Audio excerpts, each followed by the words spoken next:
দেখুন বন্ধুরা আমার বাড়ির অবস্থা। এই অবস্থাতে আমি ভিডিও করছি, কারণ কি করব, এখন তো আমি দাঁড়িয়েই আছি।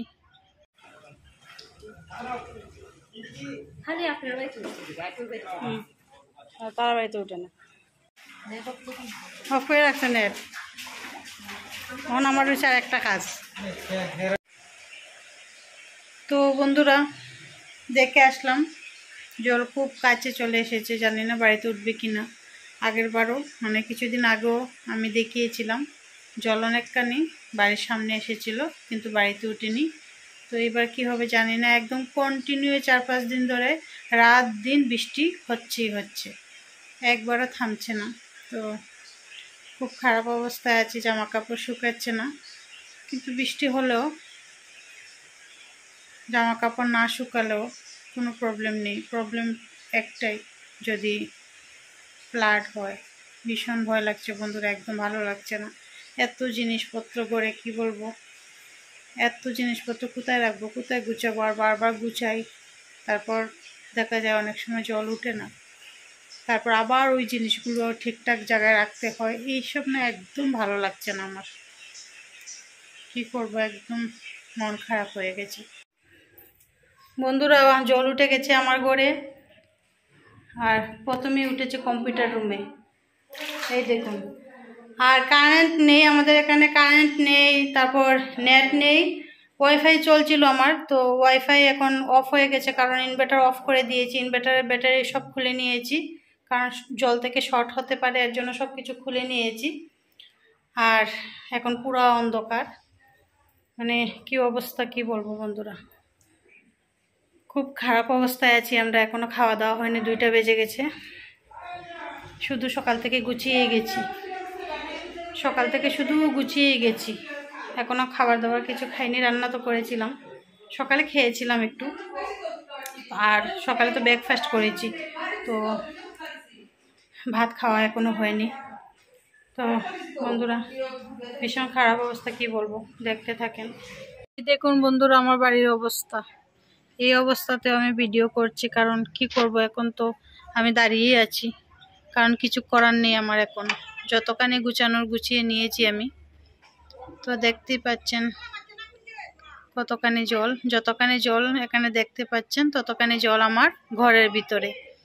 তো ঘরের ভিতরে তো আমি ভিডিও করতে পারছি না, কারণ আমি ছাদে আছি, আর ঘরের ভিতরে যাওয়া যাচ্ছে না সাপের জন্য। আর একদম অন্ধকার ঘরের ভিতর, যার জন্য ঘরের ভিতরে ভিডিও আমি একদম করতেই পারছি না। তো দেখতেই পাচ্ছেন কি অবস্থা। শুধু আমার বাড়ি না, আশেপাশে এদিকে সবার বাড়ি সেম অবস্থা।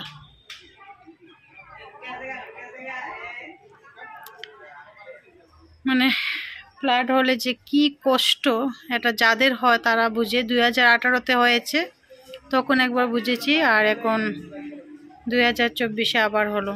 মানে দুইবারই আমাদের ভীষণ বড় ক্ষতি হয়ে গেল। তো ফ্লাড যখনই হয়, ক্ষতি তো হয়, অনেক ক্ষতি হয়, ঘরের সব জিনিস নষ্ট হয়। যতই গুছিয়ে রাখি না কেন, যতই আমি জিনিস সরিয়ে রাখি না কেন, সব তো সরানো সম্ভব নয়, কারণ বাড়িতে প্রচুর জিনিস থাকে। আর ফ্লাড হবে কি হবে না, এটা তো কেউ ভাবতেও পারে না। গুছাতে গুছাতে সময় লেগে যায়, কারণ অনেক সময় এমনও হয় যে আমরা ফ্লাড হবে বলে সব গুছিয়ে নিই, কিন্তু হয় না। তো বুঝতেই পারছেন কতখানি খারাপ অবস্থায় আমরা আছি।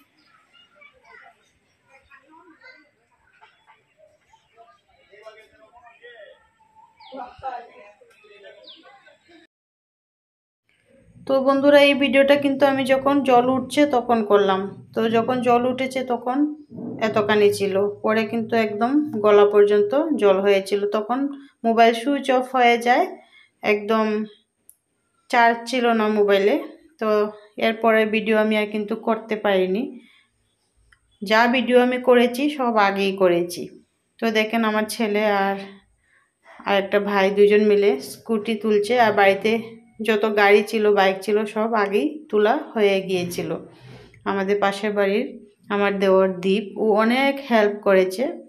ওই দেখুন দীপ।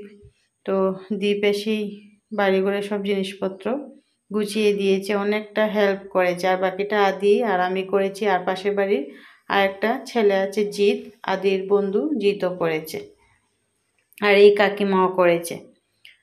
তো দেখতে পাচ্ছেন ঘরে জল ঢুকে গেছে। তখন কিন্তু সামনের দিকে জাস্ট ঢুকছে জল, আর পিছনের দিকেও কিন্তু ঢুকেছে। তো ওই ভিডিওটা আমি অন্ধকারে করেছি, কারণ একদম লাইট নেই। দেখুন আমার ঘরের সামনে জল জাস্ট ঢুকলো, তো ঢুকার সঙ্গে সঙ্গে আমি ভিডিও করেছিলাম। পরে তো আর ভিডিও করিনি। পরের অবস্থা খুবই